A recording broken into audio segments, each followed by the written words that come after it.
Let's get started. And first, very warm welcome, Alon, to this meeting. The 4Ds: dreamers, doers, designers, and doubters. And the doubters are very special. And as we chatted before, Alon, we're going to have a conversation. I would, by the way, also like to thank you a lot, Yahia, to put us in contact. As I understand, you have been student to Alon, right? My pleasure. Yes, and you're going to be presenting yourself later, but you're a dean of École de Ponts, right, in France? Business school, and CU professor, and one of the areas you specialize is, and that's the topic of today is complexity. That, as you know, is very warm to the heart of these communities, its group, because we're looking very much at the Metacrisis and all these areas that are complex by nature. Right, so looking very much forward, great discussion, and welcome, Cecilia. Yes, and thank you. Hello. And what we will do is that we have two moderators facilitating the session: Peter, that you also met before, and Kazi. So Kazi, you're going to look especially on the chat because we can have questions at any time, right? So without further ado, maybe just let me introduce you, Peter, before you leave the word to Alon.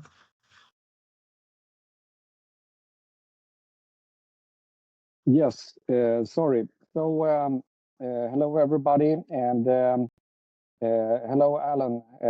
I'm very much looking forward to moderate this session together with you and Casimir and the rest as well. So when we say we're moderating a session, it's basically just creating an order in the terms of questions. It's not that we're deciding anything important here or whom gets to speak or anything. Raise your hand. I suppose, Alon, that you think it's okay if people raise your hand even while you're doing your... We lost you, Peter. Peter, we lost your sound, or at least I did. Okay, I'm not sure what happened here. Yep, you're back. Now it's good. Now it's good. Okay. So I don't know how much of that got through, but when I say I'm a moderator together with Casimir, it doesn't mean that we decide whom gets to talk. Raise your hand whenever you have a question.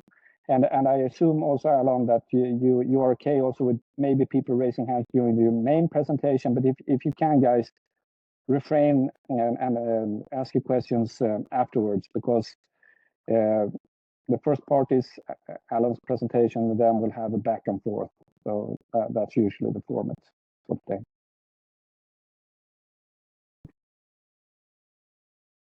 All right, should we dive in? Yes, the stage is yours, Alon. Take it away. All right. So I'll just give you a quick idea. I've prepared about 20 slides, including this one, so a little bit less. From concept to reality on the decoding complexity, a few words just to make sure we're aligned on the basics, and some food for thought along the way. Part one is mostly looking at the concept of complexity in different ways. You can see I've taken the Mobius loop as the metaphor for complexity. You don't know which side you're looking at. There's no start, there's no end. I thought it was a good visual for the idea.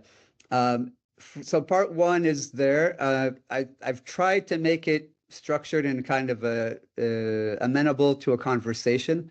So don't hesitate to raise hands or unmute and ask questions if you have that urge.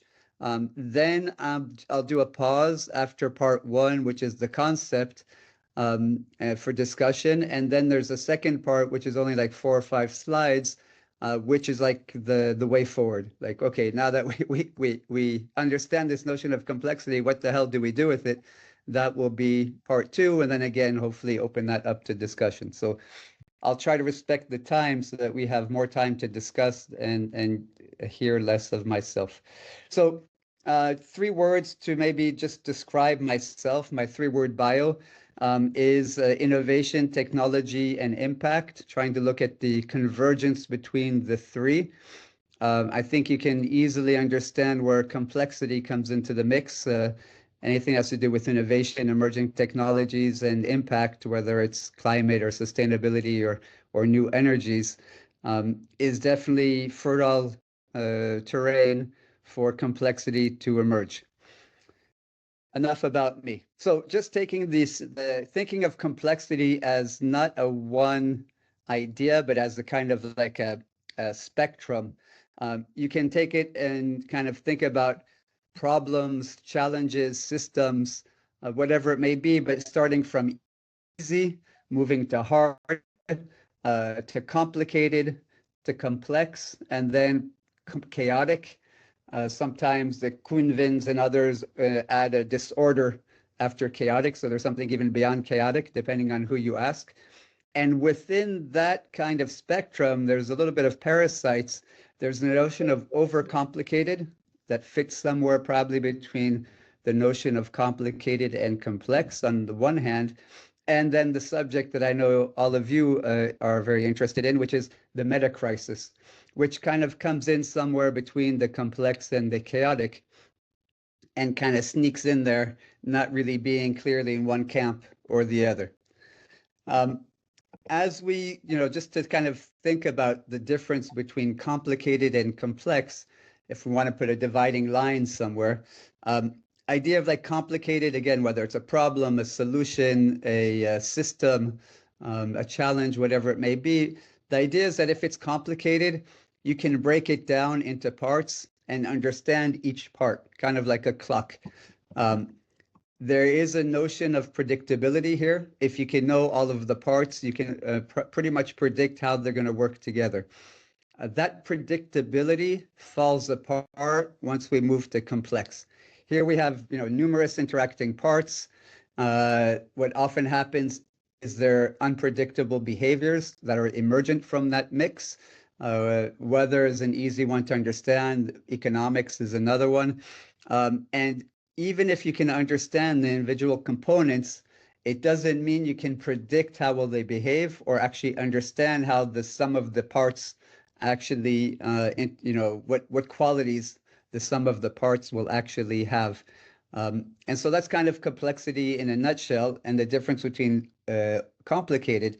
When we look at the overlap between the two, there's the notion of overcomplicated. A very good book by Samuel Arbesman, for anybody who's interested, with the same title. And basically the idea is this, we all are carrying a smartphone in our pockets. And even though we can probably understand how a GPS works or a digital camera works, but basically there's no one on the planet that understands all of the components that go into a smartphone. And yet we use this technology every day. And it's wonderful on the one hand because it democratizes the use of the technology. But on the other hand, it's kind of, we accept that opacity. We accept to use this technology regularly in our professional, personal lives and everything in between, leisure as well, even though we don't really understand how all of the parts come together. And I'll talk about that in a minute, but it leads us down potentially a slippery slope. Another example of overcomplicated that's interesting to think about, especially in today's context, and when we talk about metacrises, you'll see why as well, is the supply chain of a modern laptop. So this is a little bit hard to see with the darker background, but basically you can see arrows all around the world, product nodes and sourcing and primary materials, secondary materials, and the rest. And basically, a simple laptop. So we talked about the smartphone. Most of us are also working on a laptop. That is a level of globalization that it's complicated, even though it can appear complex. You can actually take it apart and understand where each element comes from, and you can kind of guess the qualities of a computer based on this. But But today, just think about the challenge of, trying to reverse globalization, deglobalize the supply chain. The challenging of today, if we're thinking the supply chains, can we reconfigure supply chains? Can we greenify supply chains? And even worse, let's try to measure for ESG scope 3 of our supply chains. You see something like this and you realize what a risible attempt that is. We are just, where we can try, and it would be a noble attempt, but really trying to measure the impact and the environmental impact of even just a laptop that we all use seems to be a fool's errand. And yet the legislators, especially in Europe, are going in that direction of saying we should at least try. But you can see how this can take a lifetime. The trap of overcomplication. Just like the first one is, it's kind of we have an arrogance of wanting to understand, and then there's the humility of saying, all right, I give up. We're at the limits of comprehension on a lot of the tools that are key to our daily life and even to our profession. The second part, and this is important to understand, is that we accept increasing opacity in how our key technologies work. So a technology is anything that helps humans accomplish tasks. And increasingly, they're digital or they're hardware that's at the intersection of software and digital. If we go down the slippery slope of accepting opacity, we accept as well that all of these technologies accumulate extra layers of complexity. And again, we said complexity means that there are going to be emergent qualities that we can't guess ahead of time.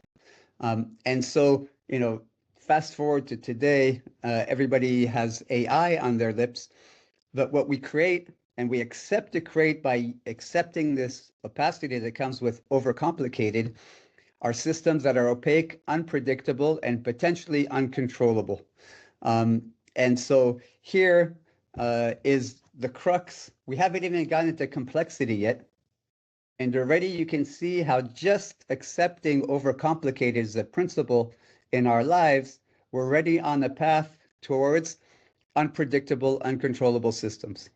And again, AI, and with the many thinkers today or pundits that are saying this system will quickly get out of control, this reflects a little bit of that kind of thinking. So now we get to the word complex and complexity. Basically, the origin, it's always interesting to look at etymology, is interwoven or entwined. All right.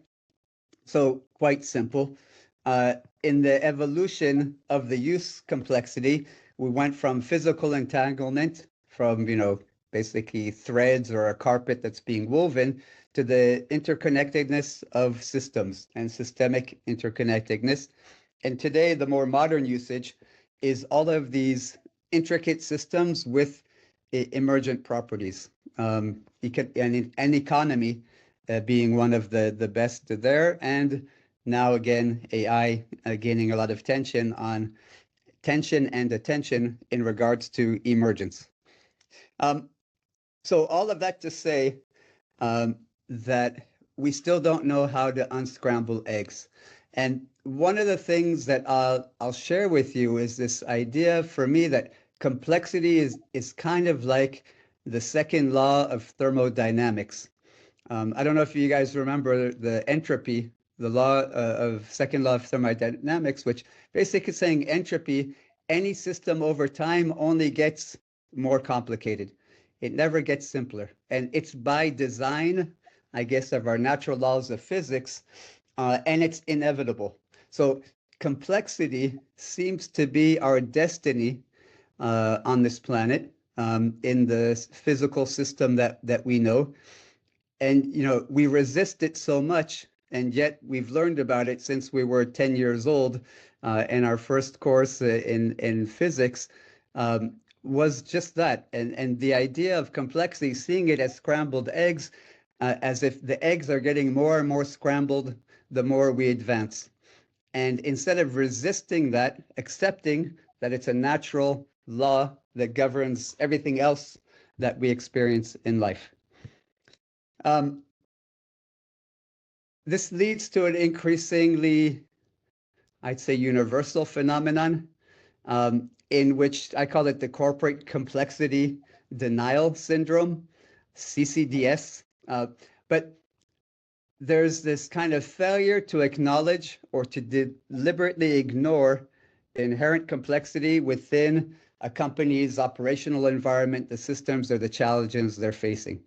And there's a lot of good reasons to do that, but I think you can quickly see why this could be a problem.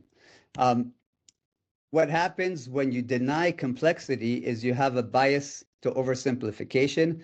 You start treating complex adaptive issues as if they were technical problems. Another thing you do is you generate an over-reliance on data, data-driven decision-making, quantitative metrics, and you start neglecting qualitative insights and the unpredictability that's inherent in the complex systems. So, basically it's, if I have enough data, I can make a good plan, business plan, operating plan, action plan, whatever it may be. And I don't really plan to adapt because I'm not accepting the inherent complexity. So some of the systems here, I think you can see this today. And again, AI is one of the drivers of this. There's an illusion here that if we have better data, and I don't know if you saw this, OpenAI, and I think it was the Hinton who won the Nobel Prize with DeepMind. He said basically the only problem holding back AI today is more and better data. And so, this is, our top minds are seeing the problem is not enough data, instead of saying we have to think about complexity rather than about data. This notion of an illusion of control, starting with the board's governance, they have a very tough time embracing complexity. And they say, yeah, we had COVID, we're in a crisis, we have no idea when the supply chains will open up again, but give me your forecast for next year, and I want it to be 95% certain. And so, obviously, that's impossible. Nobody has a crystal ball. But the illusion of control is part of this. And beyond that, what I call the illusion of informed action. You make a decision based on data, and so you think that this must be a good decision. And so this illusion of informed action is quite interesting. I don't know if, the interesting thing about management, and this is very much a Mintzberg idea, so to double click on something you guys have already probably thought about, but top managers, CEOs, the board, they are paid to make decisions under uncertainty. Anybody who makes decisions with perfect certainty is probably a frontline employee with rule-based approach to making decisions. Those who need to make decisions with less than perfect information are the CEOs. And today they're denying that role and saying, no, I can also make decisions with perfect certainty. Just give me more data. Let the model run the numbers. And so the final point, and this is actually something I'm sure you see in Sweden, we definitely see it in France, in Germany, in Spain. I'd also say that we see this in Morocco and elsewhere. Anywhere there's a strong engineering kind of education system, and where a lot of top management have managerial background, engineering backgrounds, you have a really strong technical bias. Basically everything can be reduced to a technical bias. I'm an engineer. I can model anything. Just give me the right data and enough data.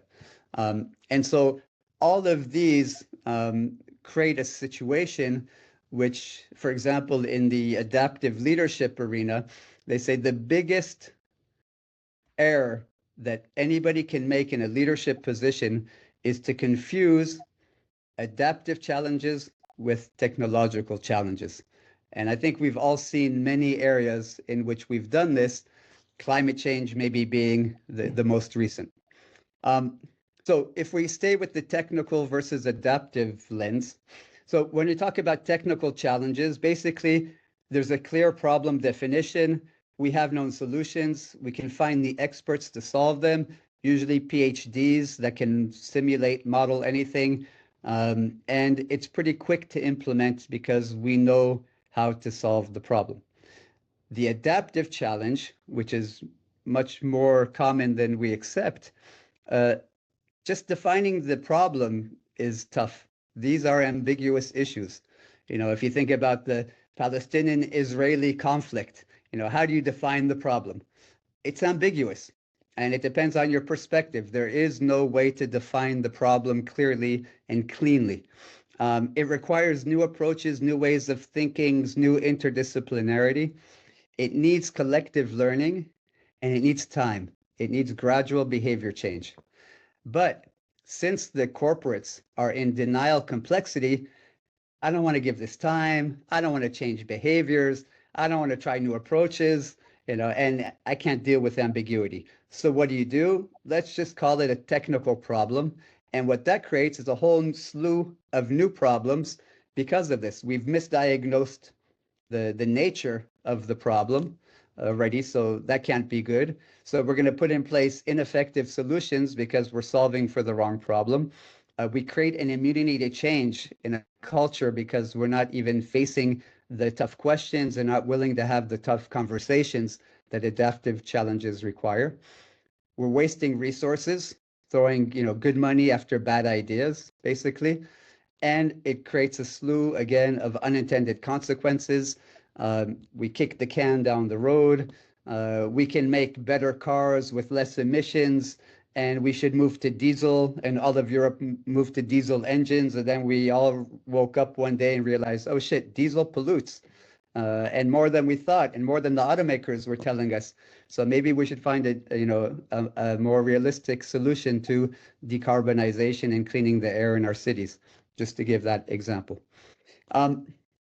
Leading to the Metacrisis, again, something that you've spoken about, but obviously it's the confluence of crises, which makes the common usual suspects of tools and even frameworks that we have very difficult to leverage in those kind of situations. And Metacrises really embody the essence of complexity. A lot of interconnected factors interacting in unpredictable and emergent ways, and usually new ways from what we have seen before, which is a key part of it too, is we've never developed tools for this. We don't know what mindset to adapt. COVID-19 was a very good example. Climate change is a very good example. Even though we've known about it for 30 years, we're still now just coming, a lot of people still aren't, but let's say most of us are coming to realization that this is real, it's happening, and maybe we're reacting too late. But when you mix the two of those together and some of the conflicts that are going on, that brings us to like what Yuval Noah Harari said was like, World War II, everybody knows, was started by, an assassination in Austria. Every school child knows that's how World War II started, or World War I, and etc. We know the dates of when the world started, but he said that was the historians that pieced it together after the fact. He's saying maybe we're already in World War III and we just don't know it yet. There's hot conflicts around the planet, the U.S.-China, deflagration. And so potentially we're in World War III already, and we just don't know it. If we're talking about the mother of all metacrises, think about a World War III scenario together with climate change and extreme weather conditions, and the complexity basically goes off the scale, potentially into chaos, which was the last factor there. So if we try to think about that a little bit, here I wanted to give you some food for thought. I think a lot of you know the Kuhnevin framework. For those who don't, it's interesting outfit that's really thinking about how to deal with complexity. And they've created a pretty interesting framework for probing and sensing and adapting and in storing agility. And so that if you are interested in the subject, the Kunevin framework, which is easily downloaded, is something that's interesting to look at. But what I wanted to turn your attention to is the parallel with Howe and Strauss. I don't know if many of you are familiar with their work. The Fourth Turning is a book. I think it was Bill Clinton who really became enamored with this book before he became president. And that's how it got my attention. But very interesting study of generational cycles. And basically, he's identified 4 cycles. One is called the spring, the high era. So think about, post-World War II, Europe, everything is blossoming, construction, reconstruction, peace once again among the nations. And then you go into the second turning, which is the awakening. Think about the 60s and the sexual revolution, the use of LSD and different kind of drugs and creativity and celebration of everybody's uniqueness. And then we get to the third turning, which is another generation. So each one of these turnings is about 20 to 25 years, according to Howe and Strauss. And it's kind of everything starts to unravel. It goes from celebrating uniqueness to being the me generation. It's individual over the family or over society, and kind of a degradation of values as a society. People start abandoning religion. There's less spirituality. And that leads us to the fourth turning, which is called the winter or the crisis era. And that's actually an era of destruction.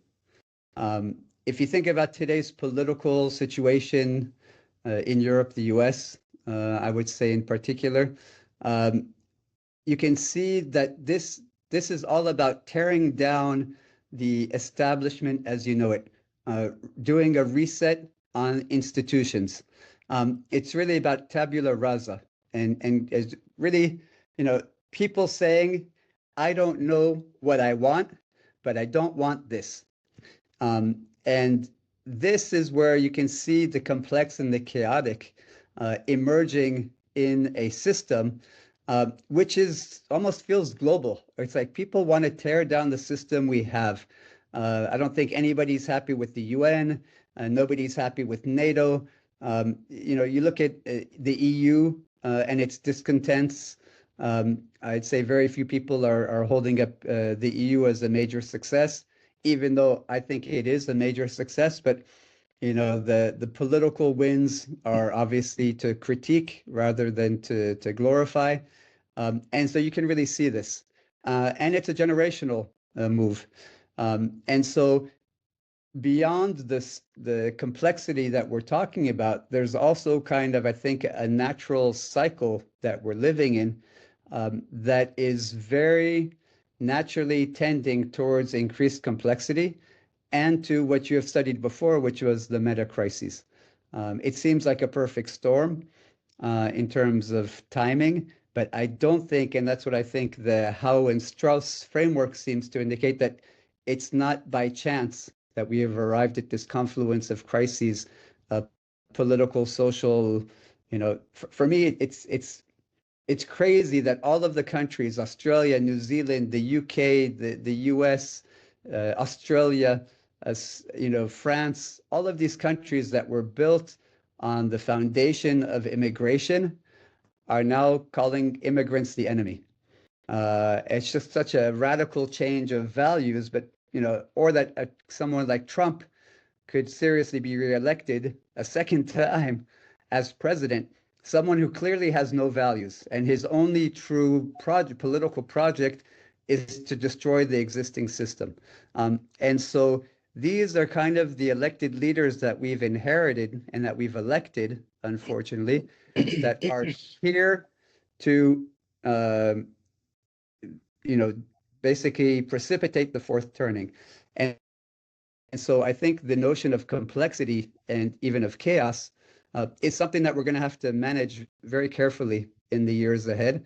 Hopefully, this fourth turning can turn quite quickly and we can start building again.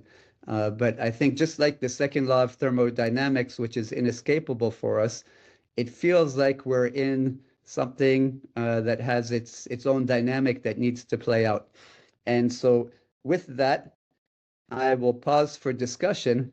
And if there are any questions or comments, and then we can talk about what do we do with all this and where can we go. I saw a lot of comments on the chat, but yes, lots of thoughts. Björn. Let me unmute first. So, hello. I have a background from before I went to Ericsson, etc., and started to deal with business and what's not, that I took a PhD in theoretical physics. And at that time, of course, that this was during the 80s, and complex system from a mathematical point of view, it was very, very important. Of course, everything we see around us, more or less, we are complex because it's so many different actors. So you can't really predict anything. You can't predict a drop of water, to be simple. But you can still do a lot of very close prediction due to the fact that you have the concept of metastability. And that means that you can't really see before anything changes, that you kind of disrupt and go to a new metastable system, that the system is complex before it happens, so to speak.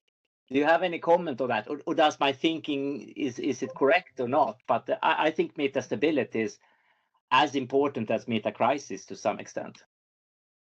Yeah, well, I've looked at the complexity issue more from an economics standpoint than the mathematical one. And here too, it's like the notion of stable equilibrium. If you think about financial markets, Yes. Markets are 99% of the time stable. Yes. But the 2 times in the last 20 years where they were not stable, you move from, bell curve distribution to Brownian reality where non-correlated elements become correlated. And basically all of the rules as we know them no longer apply. Correlation, causation, everything, flies out of the window. And so, yes, for metastability, but it's just, and again, since you've studied complexity, you know this, the complexity guys in Santa Fe have, the interesting basic model that they do on sand castles and how, when do they, the longer they stay stable, the bigger the fall when they crash. Exactly. And so I'd say there's an illusion of stability. If you think about the real estate markets going up for 30 years and then all of a sudden precipitous crash. Today, China is going through the same thing, 30-year growth and now deep crisis. So the metastability, yes, but it's also a double-edged sword that the longer we enjoy stability, the worse the crisis is that we have to face afterward. Like the regression to the mean on suffering is such that I think yes, for the principle of metastability, but we have to be wary of confusing stability with normalcy. That was more or less my point. I maybe didn't express it correctly, but I totally agree with you that maybe a little bit of the illusion of stability is something that I think is very, very dangerous. That was essentially what I meant. Thank you.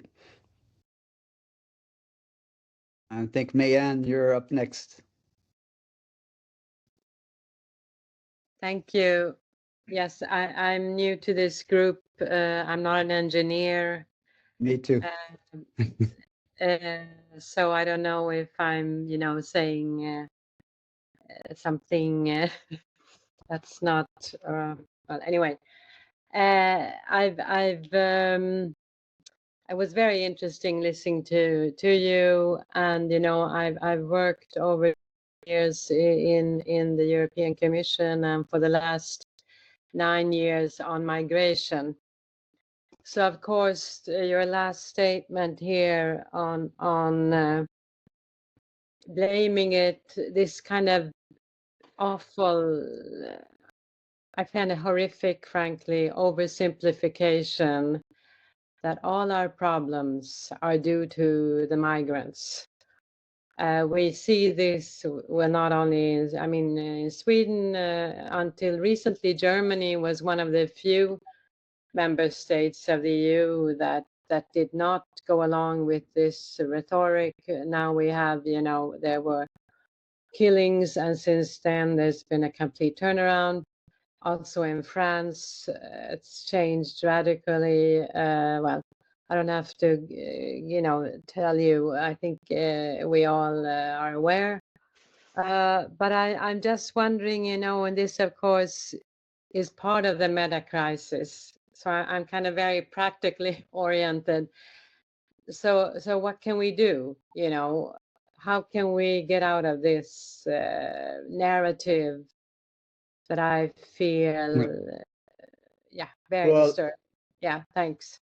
Well, I share completely your worry about migration. I'm on a board of directors I was at the board right before this meeting started of Place Network in Paris that works on integrating migrants, and just how complicated it's become because funding has completely dried up. It went from being a popular item that was easily funded to being untouchable due to the political hot potato that it's become. But there was an amazing YouTube video. Actually, it's a TEDx talk, which is called something like "The Danger of the Single Story," and talking about if there's the narrative from one point of view, how we all buy into the narrative and have a very narrow view of a given subject. And so we need multiple narratives, and we need, for example, success stories.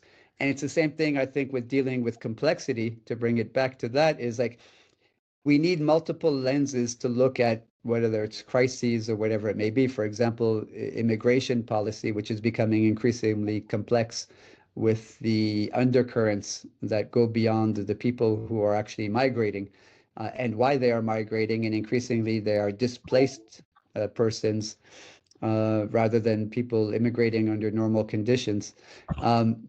We have to have multiple narratives, just like we need multiple lenses. And the plurivocity, which is actually a term of multiple voices, multiple narratives, is something that we have to make sure we encourage. I think a forum like this, which is inviting different speakers to talk about different subjects, is one way of ensuring plurivocity and not staying insular and keeping the conversation internal. But I think that's part of that. There's no magic bullet here. But for me personally, my approach is one integration success story at a time, and to tell those stories. That's what I feel like I can do at my level. I think Juanes. Thank you very much. Really, really fascinating. And I agree that one of the problems that we might have, it's because of these silos of information that are being created in almost everything that we do, then we cannot have multiple stories. We end up listening to the same story many times. And that's really, really a problem that definitely AI and algorithms and social media is not helping with. I'm going back to another of your comments, and I really like the part that it's what you mentioned, the corporate complexity denial, or complexity denial in general. Yep. And one of the things I like to see is try to connect as well neuroscience, and I've seen that there are two groups of people that are extremely good with neuroscience. The guys who have created a lot of tools for us to be completely addicted, and the hackers that basically convince us to click the link of something bad happening. So on the one side, we have a lot of these complexity denial symptoms that you mentioned, the illusions of control, the interest to build on top of a lot of data and all of that. On the other side, we have others who are helping us to make the decision that they want us to make. What is happening with boards now that they have this interest of making good decisions, but they are not making good decisions in general, and they have this illusion. sometimes I feel that in boards they have this, they are just playing offices. They are not really making decisions. I don't know what's your perception of that, because I think that there's a lot being lost nowadays in boards decisions, and we can see that every day in news. Yeah. Well, I think, I think there's two strong forces on the planet working against innovation and change. The first are faculty of universities, tenured faculty, and the second are board members in the corporate boards. I think a big part of it is that they are there's a lack of understanding of the technologies and what they can do today.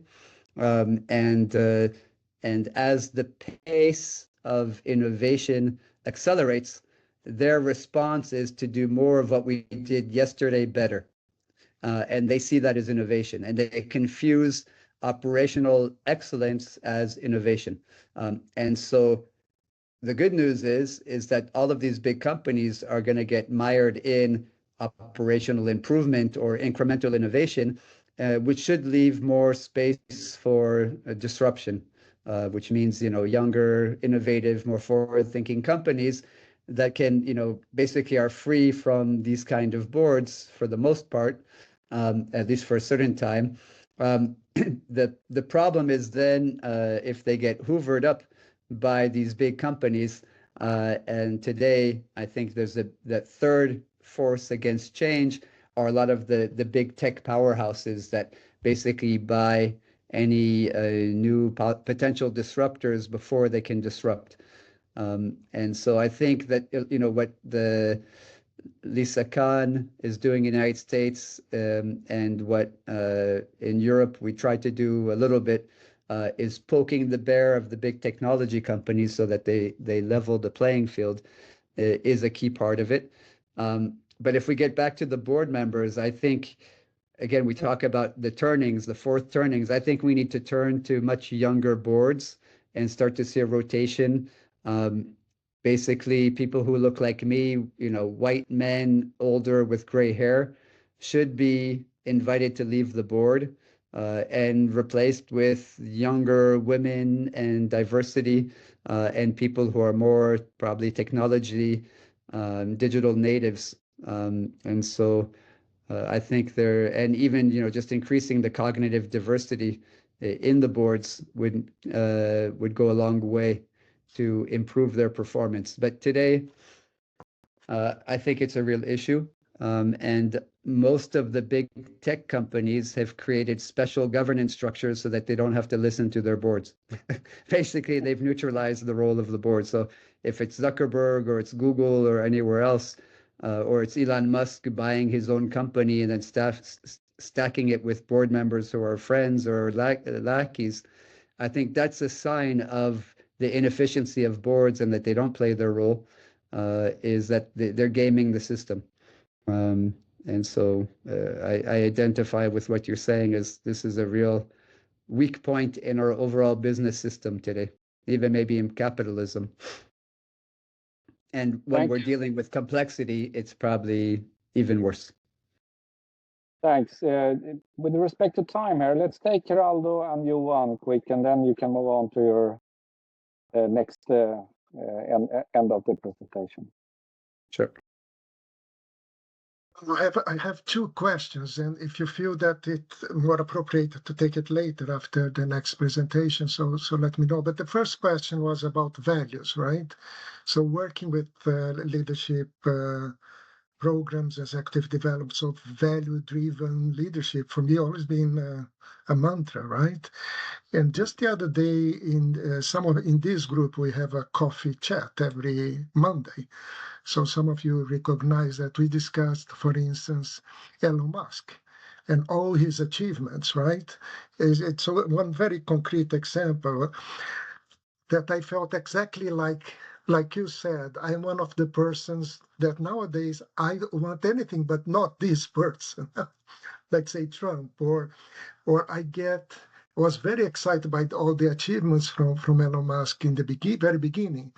But now I'm just so surprised with all the conspiracies, theories, and values. So I have difficult to,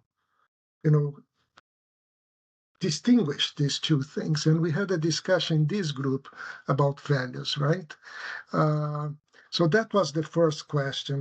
And I think it's very related to what kind of leadership and what kind of values we want as human beings, right? The second question was something that appeared in the chat, a discussion between me and Kazi, that I think you brought up, Kazi, that maybe we need to be more solution-driven instead of looking at the root causes. Remember? And then it has been Johan who mentioned that. Yeah, and I don't know Johan, but as an engineer, and I mean, if you look, especially companies like McKinsey, so the root causes are so important, right? So we almost brainwashed to go deep into the root causes and do issue trees and things like that. So I guess that it depends on the circumstance we're talking about, right? But we shouldn't forget the root cause, because otherwise we try to find solutions to completely wrong things. All right, Geraldo, I'm gonna just say to you that is exactly complexity denial.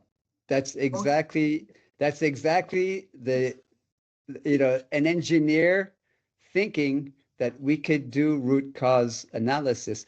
The whole point of complexity is that there is no root cause.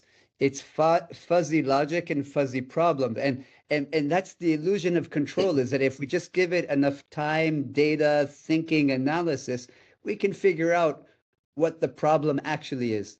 You know, and it's not. We have to let go of that root cause, which is really, I'd say it's a good reflex for serious thinkers. But in this case, it's the wrong reflex, which is why with complexity, like the usual tools just don't apply. And it's rather than root cause, it's having like an interdisciplinary discussion, kind of what you did, to say, let's think about this problem from multiple perspectives. And that's actually, it's a really good segue into the next part. So I can give a little bit of that. But on the values and leadership, I think it's very similar. I think there's the mindset, you know, of values, value-based leadership, that like the values can be the operating system of how we address complexity. You know, if we think about, you know, the equality of chances or of opportunity, and we have like these values as guideposts and guiding principles as to how we respond to crises, metacrises, or different kind of complex situations, it can really help to make decisions on which solutions we try, because it's a test and learn mindset. We don't know what will work. We can only try and experiment, right? But if we have the values as our guideposts, it makes it easier to make decisions. We say, oh, what if we try this? And you say, well, no, that will create a situation where, you know, basically this only works for men, because women who have children would be excluded from this. You know, a very simple example is having meetings at 6 o'clock in the evening. You know, we're already redlining. Any woman who has children, we know, you know, often they're the ones picking up the kids from school. So they have troubles participating in meetings after 6 p.m. And so, you know, the values, I think, are really important today. In uncertainty and in periods of uncertainty, you need something to be able to anchor to, because uncertainty and complexity, even those who embrace it well, I kind of thought Kazi would go in that direction of what are the type of people that embrace uncertainty and who are the ones that are freaked out by uncertainty. But if everything is uncertain, you can't cope. There's too much anxiety, echo anxiety, existential anxiety, you know. But if you have something that you can anchor on, and I think values is probably one of the best, then it's easier, never easy, but easier to deal with complexity. As a company, you know, what do we stand for? You know, what are we trying to accomplish? Who are the people, the stakeholders that we really care about? That can already help you take decisions or avoid decisions that would hurt the people that you care about, not necessarily solve the problem. So with that, actually, Johan had another comment, and then we can do the segue. I will try to be brief, but I'm actually, I think I will comment on Geraldo first. I think talk about solutions, that is complexity denial. I'm sorry, Johan, I'm not hearing very well. The audio is a bit off. Sorry for that. Talking about solutions, I think is complexity denial, but I think there are two types of root causes. One is the classic reductionistic root cause, right? Oh, here the root cause is like fixed and then we're done. But there is also this, what caused this symptom, this complex symptom, right? There's some kind of network of root causes that you can't fix, but you can try to understand it. And that's a different root cause. And then I would like to comment on you mentioned that, so the executives are paid to make decisions under uncertainty, right? And I think our institutions, including governments, including companies, are built when the world was predominantly complicated. That the shift now that predominantly complicated. And that means that the institutions need to change, and you don't change them by keeping the board structure and replace the board structure. Yeah. Right. I mean, basically, a central executive shouldn't make any decisions. You should, in the conference board, you should approach and respond. And you should do that at the edges of the organization, which is basically the lowest rated organization. So how do you build that type of structure? Yeah. But let's see where you go. Yeah, I mean, Johan, the question, the comment is, you can't change the system from within the system. Is definitely, I wouldn't be the first to say something like that. And, Einstein became famous for that. But, I think there is changes that are possible with changes of governance style. We all have heard about agile and agility and moving decentralizing the decision making, giving more autonomous decision making to those who are on the edge or customer facing or whatever edge is relevant to your own context. And there are different ways, creating interdisciplinary teams that can make autonomous decisions on equally strategic subjects. Anybody who studies agility and beyond budgeting, so like the new era of budgeting in an era of complexity. Think about budget and you think about governance, and that's complexity denial. Right away. If you're using annual budgets and you're expected to respect them, you're already denying complexity to a very large extent. So it goes back to boards not accepting that. I've worked and I've done an article actually on ING, their agile transformation.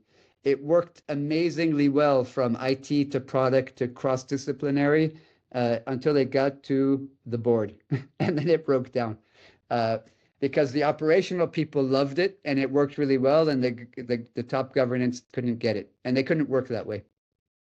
So you may be right, and that's why the fourth turning seems to be a bit scary to me, because it seems like it may be that we need to tear down our institutions, and it's revolution rather than evolution. It's always freaked me out living in France that we're calling it the Fifth Republic because they're waiting for the sixth one to arrive, which usually means that heads have to roll in France for change to happen.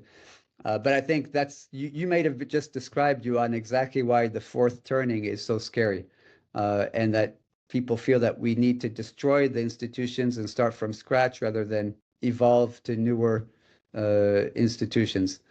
Anyway, I'll move on just for brevity's sake, and just share the last few slides. Maybe a few ways forward, some food for thought for dealing with complexity. No, magic bullets, but some ideas. So one, I really love this one. A guy named Kees Dors wrote a book, design thinker based in Australia, called Reframing. And it's like taking the technical diagnosis of problems that most people have and let's try to reframe them in different ways using different metaphors. And so here he gave a really good example of a problem, which was basically a security situation in a bar area in Sydney in which people were beating each up, drunk guys were beating each other up after midnight when the bars closed and everybody came out drunk at 2 a.m. And so bar fights, right? So what do you do? It's a security problem. You ask each bar to add a security guard. So what happens then? People start beating up on the security guards. And so what do you do? Because it's a security problem. Well, more security. So what do? You bring in the police. And then everybody starts beating up on the police. And the problem gets worse. And then it became, the whole area became so insecure, and people started stealing from stores and pillaging, the mini markets, et cetera, et cetera. It spiraled out of control. They brought in this unit called Designing Out Crime, and they said, you know what, this is a complex situation. There's no kind of root cause here, but maybe we can think about this in a different way. You've used a security frame, and that doesn't seem to be working. Let's think about what other frame we could use. And basically, they said, we have a people moving problem here. Maybe we can use a music festival frame and just move people out of the way so that there's no congregation of people at the same time. So there's something we can do legally, and we can stagger the closing times of the restaurants, different time than the bars, different time than the nightclubs, and that already reduces the congestion in the main street. Then what we can do is bring in like shuttle buses to move people around. We can create other activities around the city so that not everything is happening right there. And we can replace the security people by the equivalent of tourist information to help people find the metro, to find an Uber area, et cetera, et cetera. And so no root cause, identified, but rather addressing the complexity and saying what we need is maybe a different metaphor in order to address the issues. And we can take different elements of the issues, and one by one, the combined effect completely reversed the initial situation. And now it's a safe space to be, and even has become like family friendly over time. So that's one approach. Again, it's interesting to have people that are trained in design thinking to do that, but it's not necessary. Beyond that, a subject I mentioned when we were preparing for this session, something I really like is a term is simplexity, and to embracing simplexity. I think a big part of our problems are, and in France I see it a lot, intellectual elites, technology elites speaking in geek speak, making everything seem very complicated, so that normal people are impressed by the intelligence of those who are speaking, but don't really understand what they're speaking about. And so really important for me, for leaders, if we go back to values and your question, Geraldo, earlier, a good leader has to be able to explain the complex simply, which means vulgarization, and it's extracting the essence so that people feel smart rather than stupid in the face of these new technologies, which avoids the Luddite overspill of people turning technology into the enemy. And it allows to give people the feeling that they understand the technologies that are impacting their lives. The second part is to understand that people, and this goes back to Kazi's, your approach of saying neuroscience, neuropsychology, nudging, behavioral, understanding that to be an efficient leader and communicator is to understand that people understand things visually. If I ask you to imagine a music festival in order to address a security situation, it's very easy for you to do. You've all seen a music festival. Maybe some of you have been to one recently. But using metaphors and visuals and letting that do the heavy lifting, like this iceberg metaphor that I've put on the slide, I give the simple tip of the iceberg, even though there's a lot of complexity below the water level. And I give it in a visual where people can easily understand that. The other part is, layering the understanding. Allow people who have a lower grasp of advanced technologies the right layer for them. And then you can layer in a more complex elaboration of the terms you're discussing as you speak to experts. CEOs need a higher level explanation than the geeks. And that layered understanding, which allows all levels to follow, is something that's also important for that, and to not lose the masses on the way to our integration of new technologies. And the other part is kind of this notion of iterative refinement.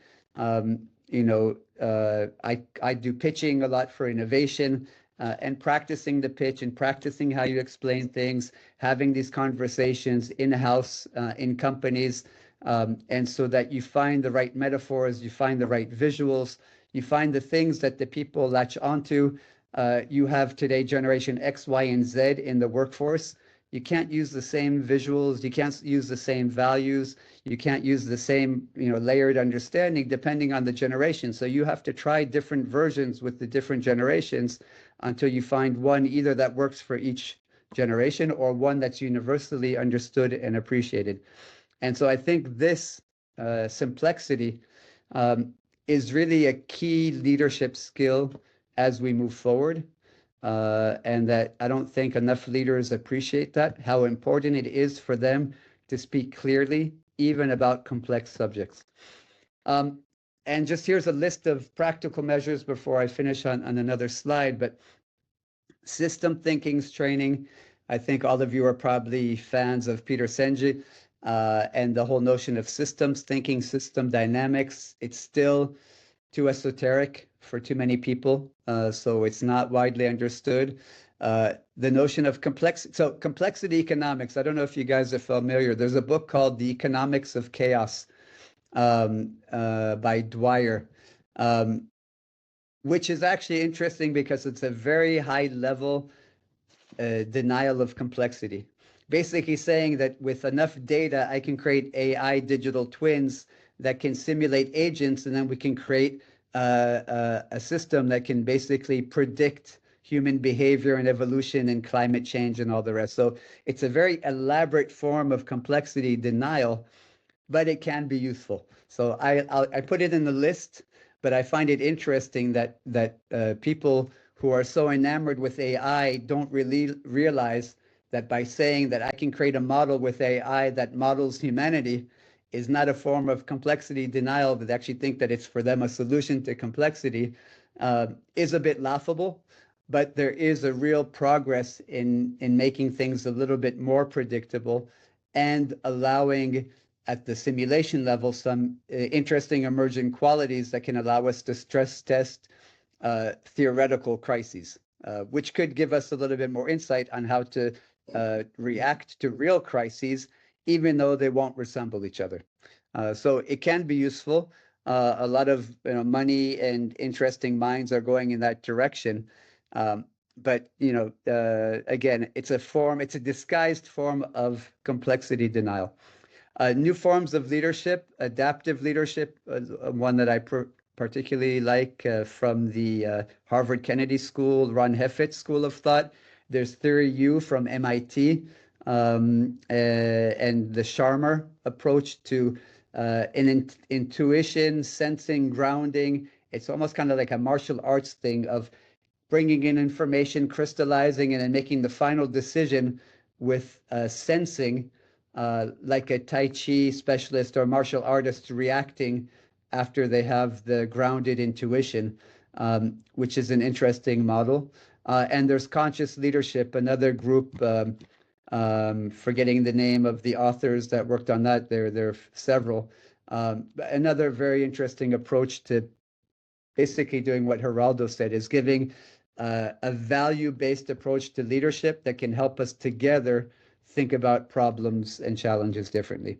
The whole notion of learning organizations, and I'm sure you've seen the immunity change, the developmental training guys who are writing about learning organizations. I think that is another key skill.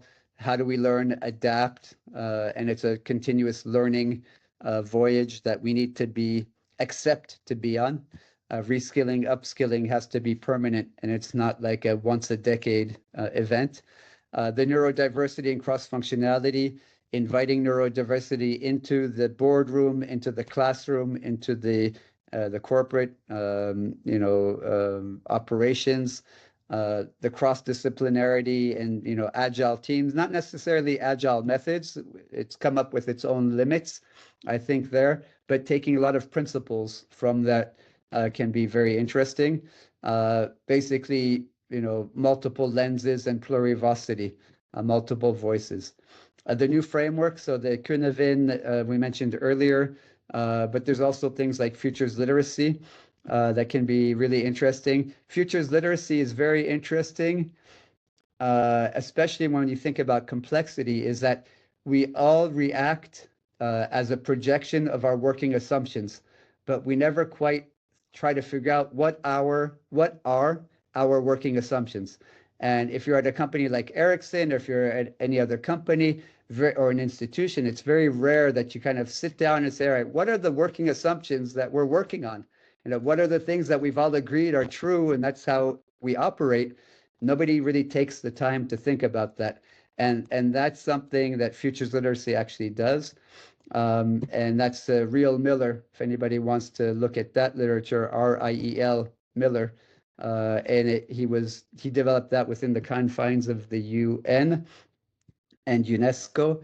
The other part, and this is an interesting one, I think, that again, there's the complexity denial here is a big time in corporates. They don't want to deal with warm data and human. So keeping the human in the loop in the decisions, also warm data, which means qualitative data, feedback that can be from informal conversations between customer service and a customer, or a sales rep and a customer, or, you know, I'm kind of hearing this from my customers recently. I don't know, you know, something's going on there. Can't quite name it. You know, that's warm data. And that should be increasingly embraced, captured, and put into the decision loop. And very few companies are doing that. You have companies like Huawei in China who are amazingly good at doing that, of integrating their customers, turning their customers into their fans and their fans into code developers, etc., and creating a decision loop where their customers are deciding on what's the next development so that they can buy the products of the company. And so it's like it's sold before it's even designed. And then the last one is the mindset, embracing complexity. I think you all know the Ryan Holiday book, The Obstacle is the Way, which is about stoicism.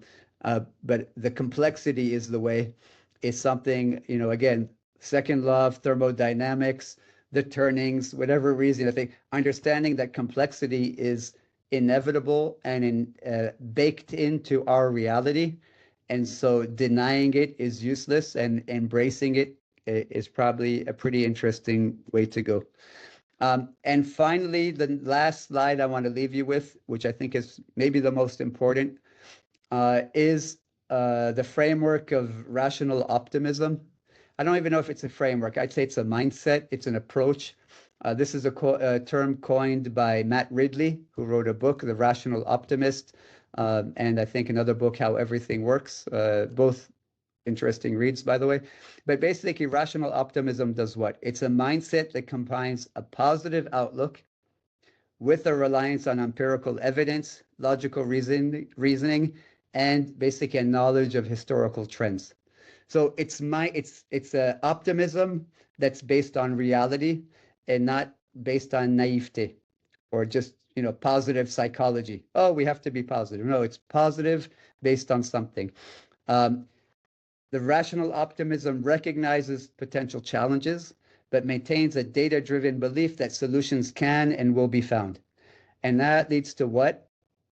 It's not the optimism of don't worry, things will all work out, but it's more grounding the understanding that, listen, human ingenuity, technological and technical progress, as well in economic systems, lead to improvement over time. This is something that history has proven to us again and again. And unlike hope, which is more about a desire for things to improve, often without a clear plan or evidence to back it up, rational optimism says there are good reasons to be hopeful, and let me give you the good and solid reasons why. And so this, to me, is basically my answer to the complexity and uncertainty and metacrisis crises that we may be facing, is to say, listen, what we need, and this is leadership roles across the board need to do this, I believe, is to give people a good and solid reason to be optimistic. Once we lose hope, we're lost. And if the hope is naive, we're just as lost. And what needs to be a tethered form of hope. And this I found in the rational optimism idea. And so the final word before I give you back the microphone is saying, optimism is the one quality more associated with success and happiness than any other. So not only does it make it better for us as a society, but it also it's kind of the secret formula for everyone to live a happy and successful life. Over to you. What a beautiful ending. We had a here on your slide before that. I don't know, who is it that has all these sounds in the background? But then, And you can mute, please. it was on the no, sorry, the slide before that on the measures that biomimicry was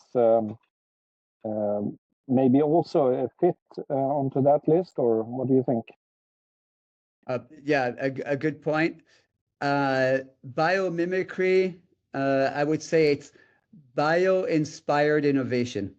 To make it more precise, but yeah, I think definitely the bio-inspired innovation is something that is very relevant and should be added to the list. And design, yeah. Yeah. Yes, yeah. First of all, thank you very much, Alon. Mind-blowing session. I think this is one of the topics that are close to your heart, and you showed us really a great session. In summary, for me, probably under your control, Alon, it's new complex context requires new skill sets with the simplicity, with the reframing, with the rational optimism. So this is a call for growth mindset and new learning skills for everyone. A few words. I mean, I discovered the word complexity with Edgar Morin, which is one of the French philosophers who wrote a lot of books about introduction to complexity and a lot about complexity from philosophical perspective. And the point is, the world is complex. Human being is complex. The interconnection are complex, and we're trying to frame, to try to model everything from a relationship, international relationship, a perspective, from global order, regional order, local order, corporate order, education, human beings, society level, which are a little bit complicated. And a few questions from my side. Two questions, if you don't mind, Alon.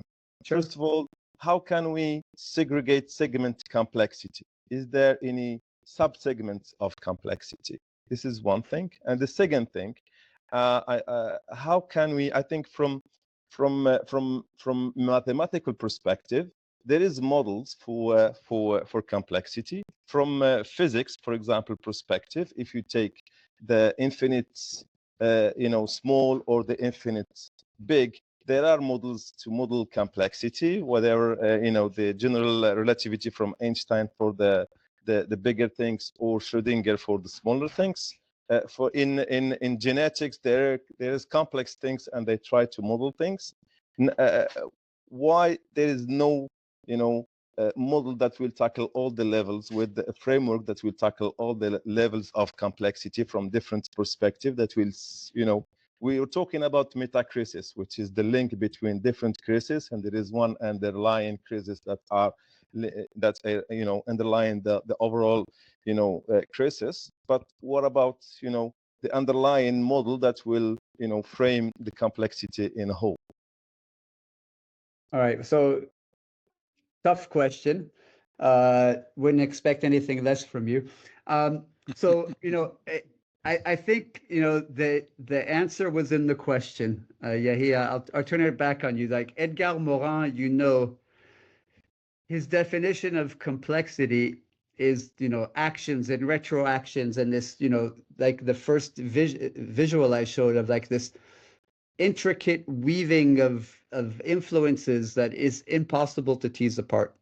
And so him being your, I'd say, intellectual inspiration for this, I think you can understand why most complexity can't be taken apart into subcomponents. So, I'll stay with Israel and Palestine. Is it a religious thing? Is it a territorial thing? Is it a geopolitical thing? Is it a battle about resources? Is it, something else? There's like 100 ways we could take it. And yes, each one could inspire a lot of thinking, but none of them on their own would give us any insight onto how to solve this intractable situation. And so it's a tough one. For me, again, I like visual thinking. I can't remember the name of the author. I don't know if you guys know Gurdjieff, who wrote a lot about spiritual thinking, turn of the century.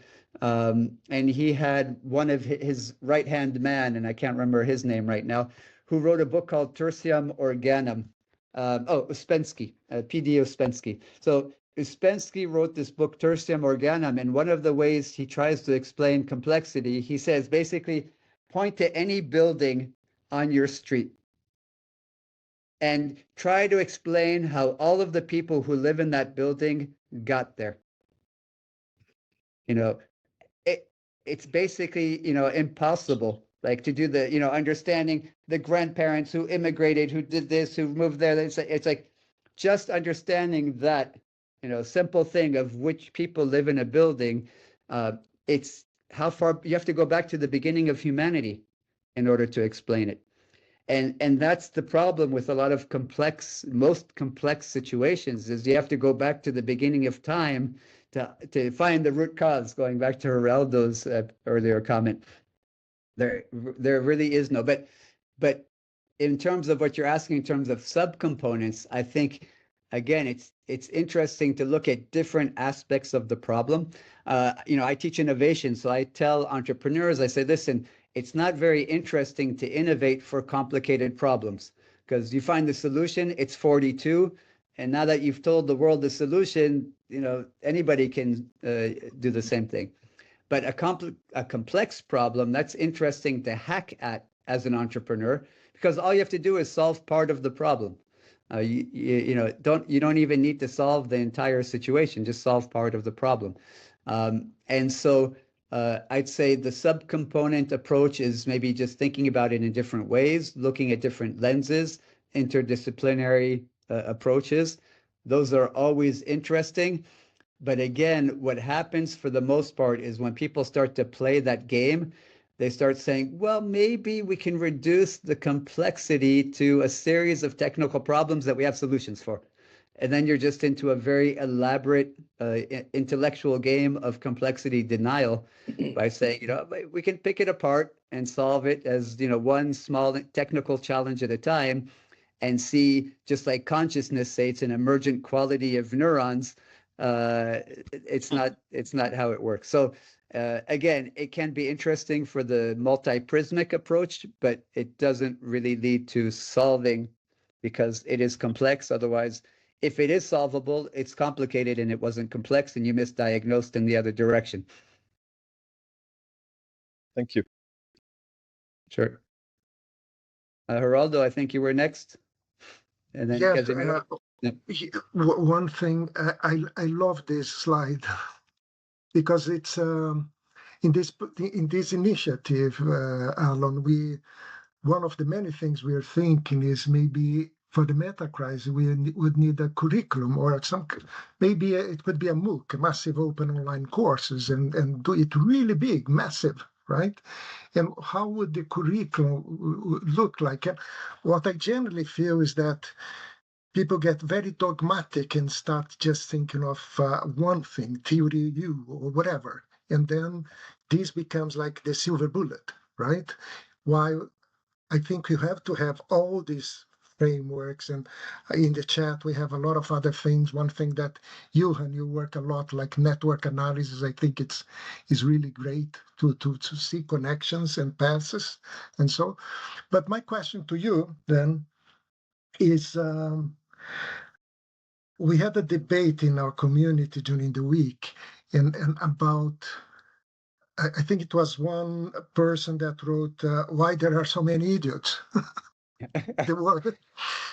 And I don't agree. know. I'm suffering from that. And I know it really hit a nerve because I had written around that, that 3 different blog posts along the years. And at the same time, the difficulty I have that, let's say, people often say, if you can't explain to the CU in the elevator 1 minute what you're dealing with around your project or idea, then it's no idea. Okay, and that's the problem. In 1999, I was working with a project on sustainability in a time when a lot of the management thought it was just volcano activities, right? In a time that we like to travel a lot. And how can we explain such a difficult challenge in just 1 minute? Because then you're getting these oversimplifications, right? Having said that, I think the problem we have today is that we have the Trumps and so the Millets and Bolsonaros that can really oversimplify things and really polarize things. And while you have very good people like Daniel Schwarzenberger on Metacrisis or Greta Thunberg, you name it, that have difficult telling an opportunity-driven narrative. We discussed John Hagel, right?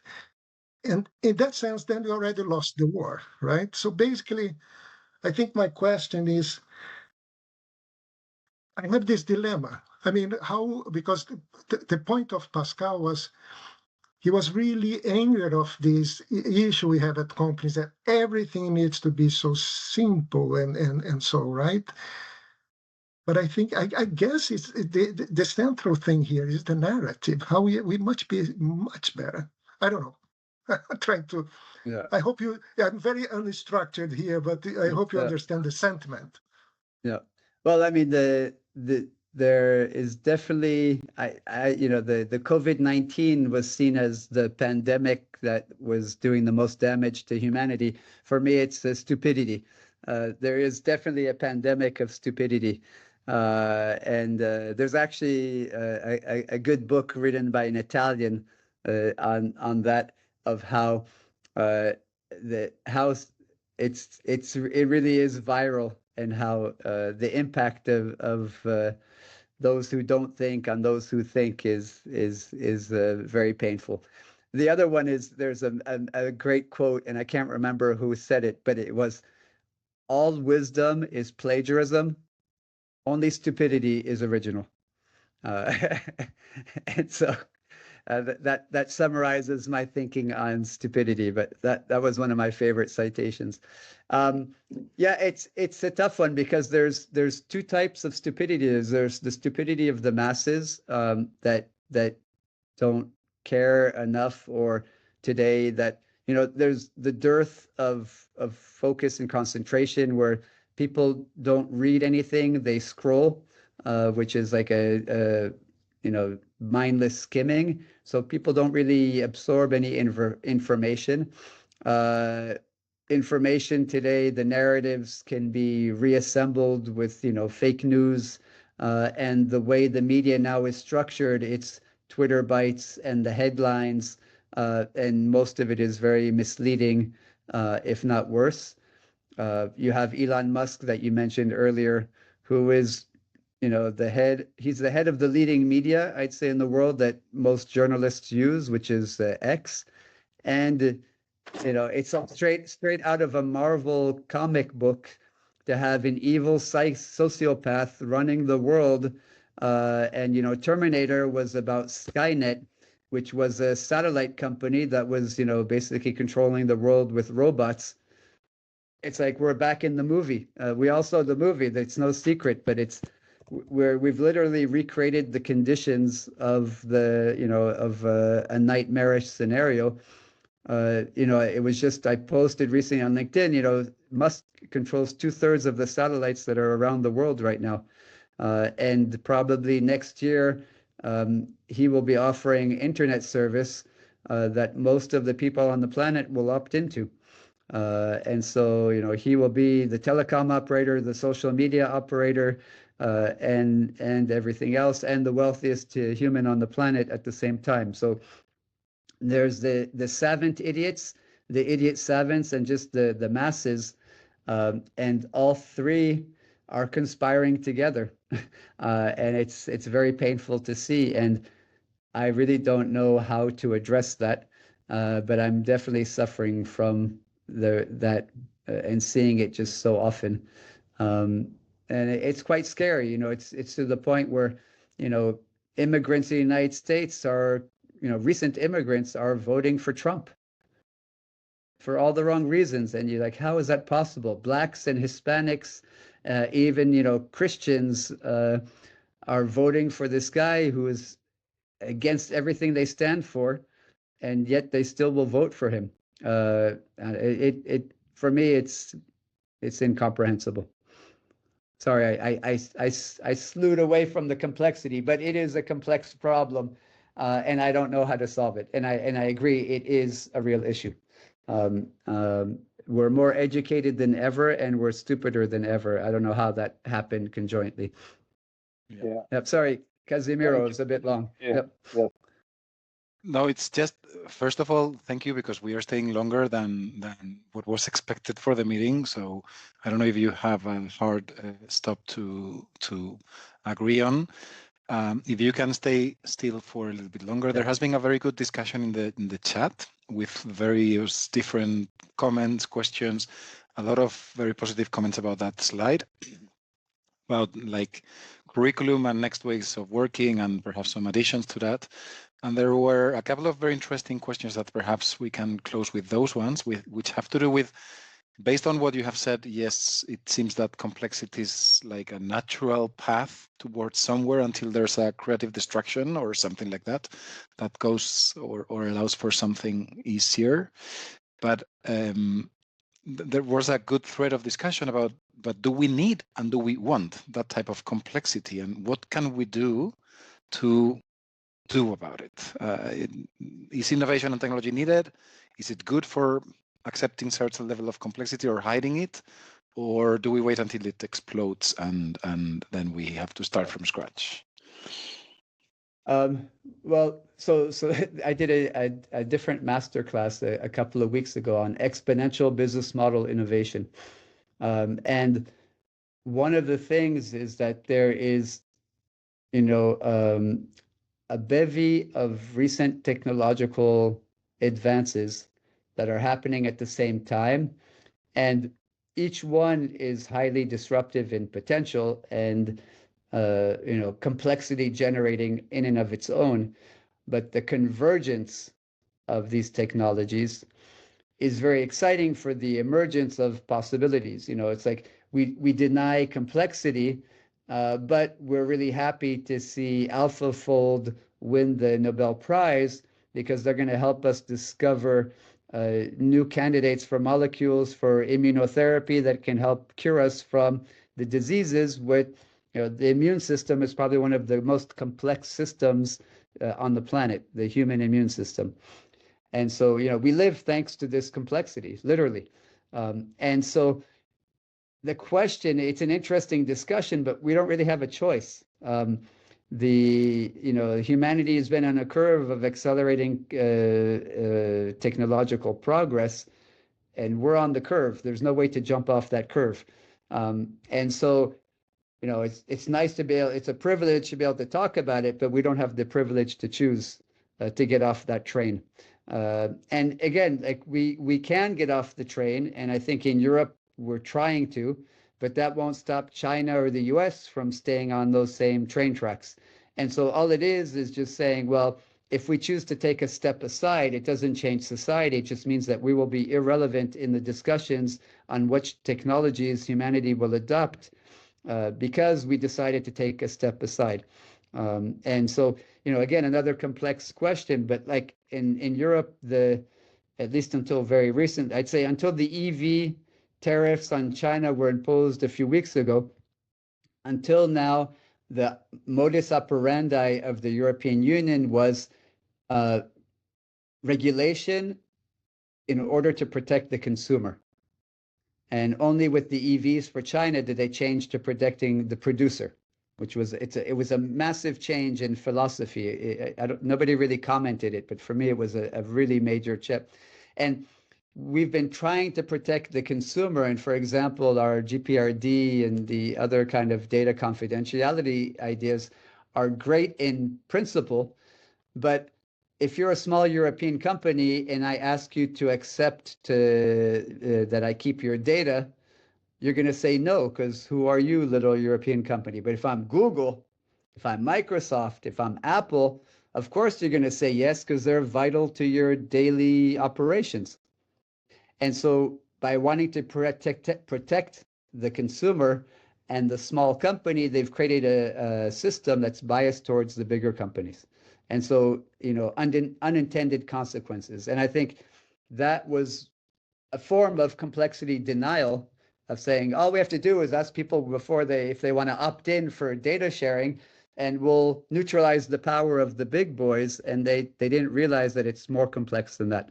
And so I think that's a good form of complexity denial, but also a question of just kind of like Geraldo's, very, wise comment on root causes, if we take it to the Japanese approach of the 5 whys of digging deep into what's going on, that you can accept with complexity. But trying to find a root cause is a form of complexity denial. Trying to say, do we want this technology emergence or not, is a form of complexity denial. It's like, what are we going to do with this acceleration of technology? How can we embrace it, harness it, leverage it, or deviate it so that it's positive and in line with European values? Going back to the guidepost of values, that it protects the consumers, it protects the little guy.